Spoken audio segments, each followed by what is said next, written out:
오늘은 기독교 철학론 5권 2강 전구속적 특별계시와 구속적 특별계시에 대해서 말씀을 드리는데요. 이 책 7쪽을 펴놓고 읽어가면서 설명하니까 이걸 펴놓고 들으셔야 됩니다. 자막은 하지 않습니다. 그러니까 꼭 이 책을 펴놓고 듣기 바랍니다. 7쪽입니다. 타락 전에도 에덴 동산 3장, 우리 창세기 3장 보면 타락하잖아요. 그렇죠? 인류가. 타락 전에도 자연적인 신인식을 능가하는 특별계시의 형태가 있었습니다. 종교란 하나님과 사람 사이의 인격적인 교제를 종교라고 말합니다.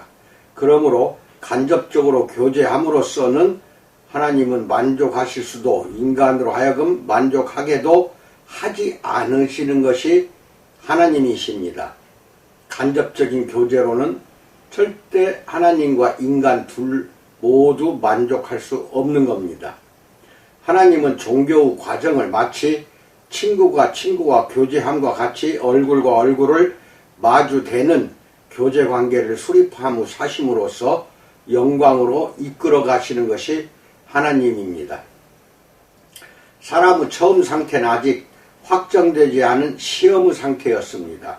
즉 죄를 짓지 않는 한에 있어서 현재의 보유를 계속할 수 있는 상태, 즉 그의 종교적 도덕적 지위가 계속하리라고 보증할 수 있는 상태가 아니었던 것입니다. 이것이 보증되기 위해서는 강하고 집중적인 시험을 통해야 하는데 이 시험에서 자신의 위치를 잃지 아니하고 굳건히 서 있으면 시험의 상태가 영원히 사라져버리게 되는 것입니다. 에덴 동산에서 사탄이 뱀으로 나타나 유혹하는 게 넘어가 버렸잖아요. 그 시험에 넘어가지 않았어야 됩니다. 그런다고 넘어가지 않았다고 했을 때에는 우리의 위치를 잃지 않고 이 상태, 시험의 상태가 영원히 사라져 버리는 것이죠. 시험이라는 것은 있을 수가 없다는 것입니다. 다섯 번째, 구속적 특별계시의 구분을 말씀드립니다. 첫째, 언약에 대해서 1. 전 구속적 특별계시를 행위 언약이라고 합니다. 구속을 하나님이 하기 전에 언약은 행위 언약이고, 구속적 특별계시라고 해서 이거는 구속이 필요할 때, 즉 죄를 짓고 난 뒤의 언약입니다. 이걸 은혜 언약이라 이렇게 말씀을 드릴 수가 있습니다. 행위 언약을 구약과 동일시하면 절대로 안 됩니다. 구약은 타락 이후에 주어진 것이 구약입니다. 신약과 구약이란 말은 은혜 언약의 시기라면 신약은 그의 강림 이후 오늘 우리가 사는 이때까지의 시기를 가리키는 것으로서 결국은 은혜 언약에 들어가는 것입니다. 네 번째, 구약이 메시아가 강림하시기 전의 은혜 언약의 시기라면 신약은 그의 강림 이후 오늘 우리가 사는 이때까지의 시기인 것입니다. 언약이라는 말은 히브리어로 베리트이고 헬라어로는 디아테케입니다. 베리트는 전혀 유언을 의미하지 않습니다. 고대 히브리인들에게는 유언이란 전혀 낯선 것이었습니다. 마지막 의지, 라스트 윌이란 개념이 전혀 없었습니다. 그러나 그것 때문에 베리트가 나타나는 곳마다 모두 언약으로 번역해야 한다는 주장을 할 수 있는 것은 아닙니다. 상호 동의가 있는 언약이 언급된 곳, 이런 데는 오히려 유언이 적절한데도 사실 베리트가 사용되고 있는 것입니다. 불변하고 확실하고 영원히 타당한 데서 찾아야 하는 것입니다. 그런 베리트는 파괴할 수 없는 신실한 언약인 것입니다.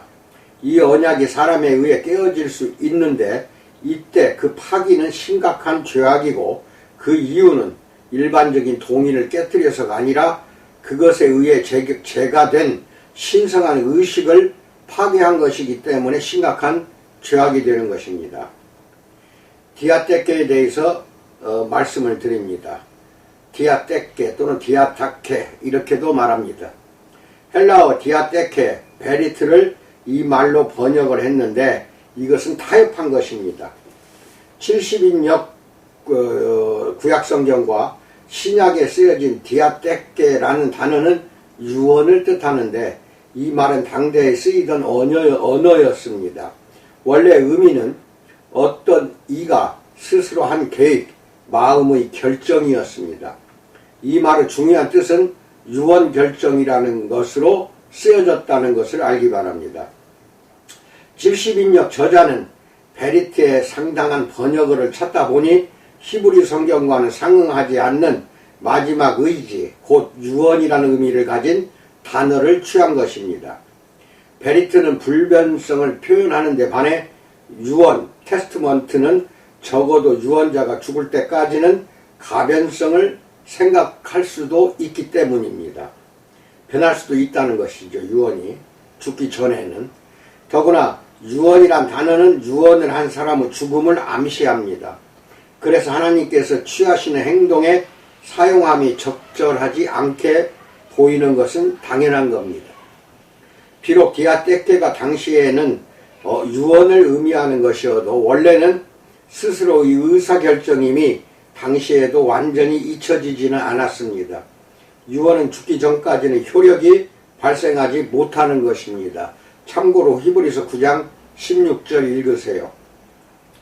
변화 가능이라는 것이 불가피한 것을 제외하고는 유언이라는 말을 언약으로 대치시키고 있습니다. 갈라디아서 3장 15절은 유언을 생각하게 합니다.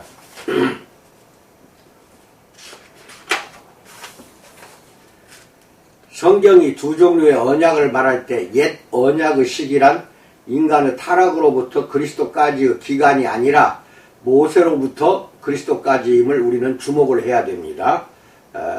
율법이 만들어진 모세로부터 그리스도까지를 말하자면은 두 종류로 언약으로 말할 때 그것이 바로 옛 언약에 해당이 됩니다. 여섯 번째, 전 구속적 특별 계시의 내용에 대해서 말씀드립니다. 첫째, 네 가지 원칙들입니다. 이 시원적인 계시는 다음과 같은 네 가지 큰 원칙이 포함됩니다. 1. 생명의 나무로 상징된 최고 가능성에 있어서의 생명의 원칙. 2. 선과 악을 알게 하는 나무로 상징된 시험의 원칙. 3. 사탄으로 상징된 유혹과 죄의 원칙. 4. 몸의 소멸에 반영된 죽음의 원칙. 그렇게 해서 네 가지를 원칙으로 삼는 것이 우리에게 준 시원적인 맨 최초 계시입니다. 다시 한번 이건 참 중요하기 때문에 설명드립니다. 동산 중앙에 생명나무가 있죠. 그 생명나무는 생명의 원칙에 대해서 상징을 하고 있는 것입니다. 그 생명나무 잎을 또는 그런 줄기나 이런 가지라든지 그걸 먹었을 때 우리 인간은 병도 치유가 되지만 영원히 죽질 않습니다. 그래서 생명의 원칙을 표현하는 것이 생명나무고, 두 번째, 선과 악을 알게 하는 나무로 상징된 것은 시험의 원칙입니다. 선악과는 우리를 시험하는 그 시험의 원칙에 대해서 설정된 것이 선악과이고, 사탄으로 상징된 것은 유혹과 죄의 원칙을 상징합니다. 그리고 우리 몸이 이제 죽게 된다는 것, 그 소멸에 반영된 것은 죽음의 원칙을 말하는 것입니다. 이 네 가지가 한꺼번에 창세기 1, 2, 3장 첫 그 세 장에서 나타나고 있습니다. 이거 잘 알고 계셔야 됩니다. 생명의 원칙과 이에 대해 생명나무로 가르쳐진 것은 무엇이냐? 생명나무는 동상 중앙에 있습니다. 하나님의 동산, 인간의 거주지가 아니라 하나님의 거주처로서 하나님과의 교제애로 인간이 특별히 받아들여진 것이 동산입니다. 그것이 에덴 동산입니다. 선지서는 말일에 여호와의 거룩한 산으로부터 강이 흐를 것이다. 이 강은 생명수로 묘사되고 있고, 나무가 동산 중앙에 있듯이 여호와의 거주지는 여호와의 산이라고 해도 됩니다. 거주지로부터 물이 흐른다. 묵시문학에서도 예루살렘에 있는 하나님의 보좌로부터 생명수가 흐르고 생명나무가 좌우로 서 있음을 보게 됩니다. 여기서는 생명나무와 생명수라는 두 상징이 서로 결합되어 있습니다. 참고로 시편 65편 9절, 46편 4절로 5절 지금 찾아 읽어보세요. 생명은 하나님으로부터 오며 이것은 인간에게는 하나님과 가까이 함이고 이 생명을 인간에게 주심이 하나님의 인간과의 교제의 중심되는 관심사라는 진리가 분명히 천명되고 있습니다. 우리에게 생명을 하나님이 주셨죠. 이것은 하나님에게, 인간에게는 하나님과 가까이 하기 위함이 되는 것이고, 이 생명을 인간에게 주신 것은 하나님이 인간과 교제의 중심되는 관심사이기 때문에 생명을 주신 것입니다. 창세기 3장 22절을 통해서 타락 전에 사람들이 이를 먹지 않았음을 알 수 있습니다. 선악과죠. 이 나무는 그 시험을 통해 순종함으로써 얻게 되는 더 높고 변하지 않는 영원한 생명과 연관되는 나무입니다. 계시록 2장 7절에 의하면 이기는 자에게 하나님께서는 그의 낙원 중앙에 있는 생명나무를 주겠다고 약속을 하십니다. 타락 이후에 그 열매를 얻어보려는 노력은 자격을 잃은 자가 그 열매를 훔치려는 무모한 시도인 것입니다. 창세기 3장 22절 보세요. 시험과 이에 대하여 선과 악을 알게 하는 나무의 상징으로 무엇이 가르쳐졌나 그 내용을 알아봅니다. 이 나무 역시 동산 중앙에 있습니다. 창세기 2장 9절, 3장 3절 보세요. 여기에는 신비적인 해석이 있습니다. 신들은 인간이 동물적 상태에 머물러 있기를 원했으므로 이성을 부여하는 열매를 따먹는 것을 금했다는 것이고, 선악을 안 결과로 나타난 구체적 징후는 벗음에 대한 수치감이었음에서 예증이 된다는 것입니다. 선과 악을 아는 이란 구절과 관계가 된 것인데, 히브리어로 안다는 선택한다 입니다. 여기서 안다는 선택한다예요.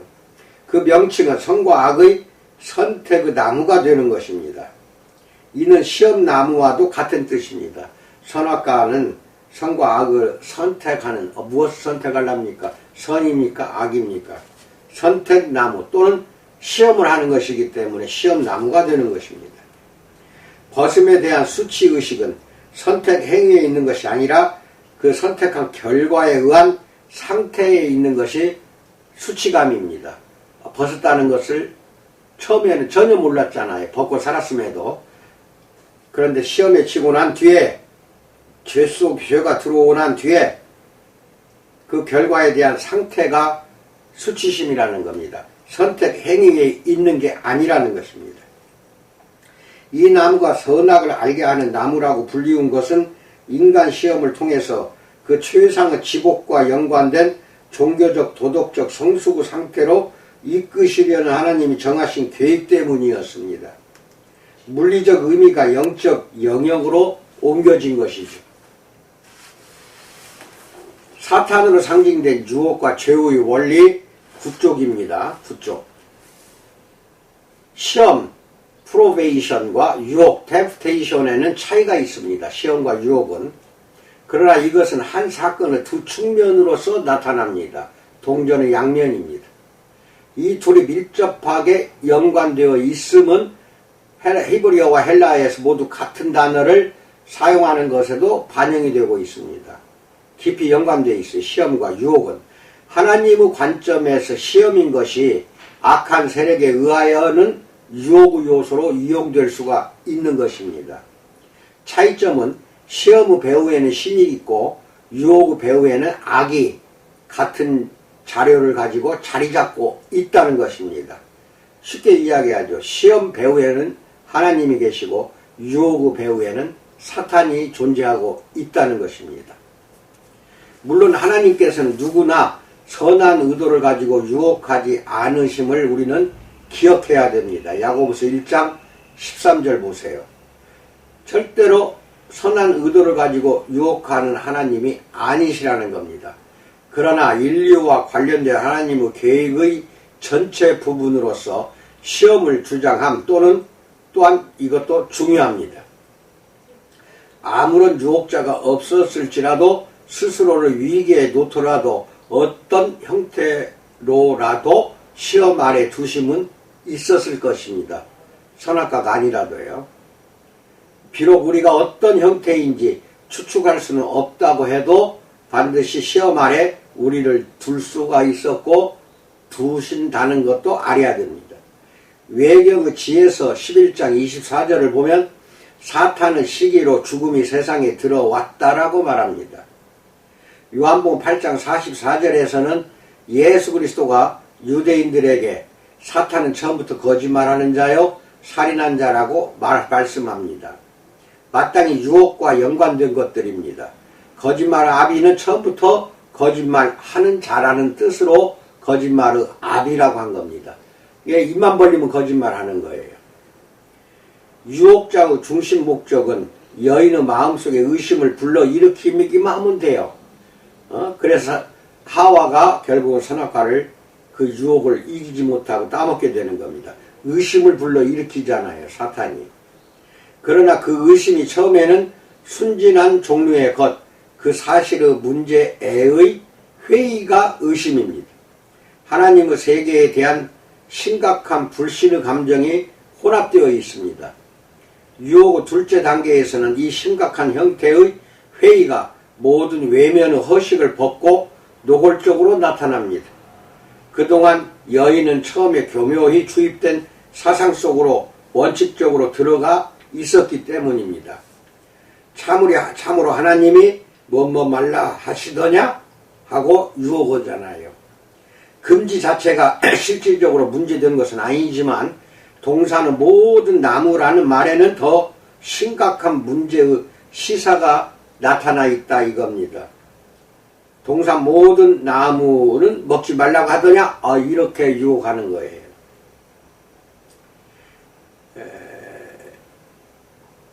사탄은 그 금지를 문제 삼을 가능성을 시사하는 것입니다. 즉 사람들에게 모든 나무의 실과를 금하신 것은 하나님의 너무한 처사라고 사탄은 하와에게 시사하고 있는 것입니다. 모든 나무, 이건 그 말 듣는 순간 하와는 의심을 하잖아요. 이때 여인은 두 방법으로 반응을 합니다. 첫째는 사실의 문제에 대해서는 아무런 금지도 없다는 시사를 거절을 합니다. 하나님께서 말씀하시되 동시에 그녀는 하나님께서 금지의 범위를 모든 나무에 적용한 것이란 시사에는 절대로 반대합니다. 동산 나무의 실과를 먹을 수 있으나 그러나 이 여인은 다소 붕괴하는 형식에는 벌써 하나님께서 그녀를 금지하신 것이 너무 심하다는 시사가 시작되고 있는 것입니다. 그녀는 하나님의 권리와 자신의 권리를 분리하기 시작했던 것입니다. 동산 중앙에 있는 나무는 너희는 죽을까 하노라.